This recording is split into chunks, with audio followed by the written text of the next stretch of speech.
Donc les amis, bonjour et bienvenue sur Electric by Franco. Aujourd'hui nous allons donc parler des différents types, différentes catégories de systèmes de sécurité incendie. Dans le système de sécurité incendie à mettre en place dépend de la catégorie de votre établissement. Il existe au total donc 5 catégories, notamment la catégorie A qui est donc la catégorie la plus complète, et la seule, n'est-ce pas, qui a une variante pour les immeubles de grande hauteur.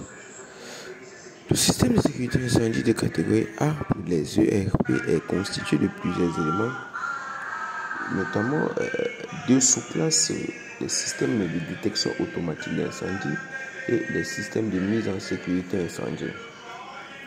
Sur le graphe qui est représenté dans la vidéo, nous pouvons voir que le système de détection automatique d'incendie est constitué d'une sous-classe appelée équipement donc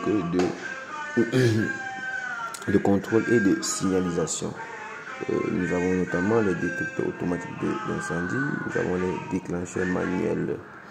Dans la case système de mise en sécurité incendie, nous avons donc les centraliseurs de mise en sécurité incendie. Ici, tout cet ensemble donc représente donc le système de la centrale incendie. Donc, elle est constituée de plusieurs sous-éléments, notamment l'unité de contrôle manuel centralisé qui permet donc de gérer le compartimentage et le désenfumage. Ensuite, nous avons l'unité de signalisation et puis l'unité de gestion des alarmes. Quand on parle d'unité de gestion des alarmes, elle est directement liée au dispositif centralisé, terminal, qui lui est constitué des DAS, des dispositifs actionnés de sécurité, et des DC qui sont des diffuseurs sonores.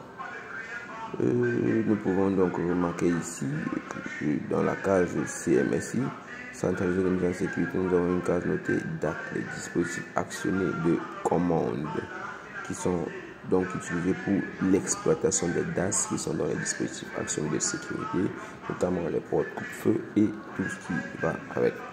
Maintenant, en ce qui concerne la variante des systèmes de sécurité incendie de catégorie A du type IGH, donc pour les immeubles de grande hauteur, nous voyons donc que la configuration reste pratiquement la même, juste que ici nous n'avons donc pas de déclencheur manuel. Donc ici le système est constitué exactement comme ceux pour les ERP, mais il n'y a pas de déclencheur manuel. Maintenant nous avons donc les systèmes de catégorie B. Ici, la prise d'information au moyen des déclencheurs manuels uniquement. Il n'y a pas de détecteur. Il n'y a donc pas de détecteur dans ce type de système.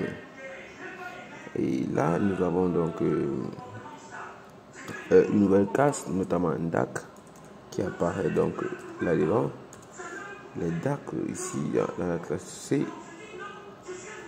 Le DAC ici correspond donc au détecteur autonome déclencheur.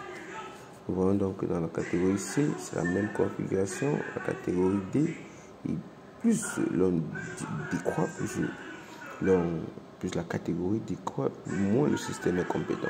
Donc, nous voulons voir là que les classes le niveau de sévérité des systèmes décroît avec la catégorie. Donc, restant donc la catégorie la moins sévère et la moins utilisée.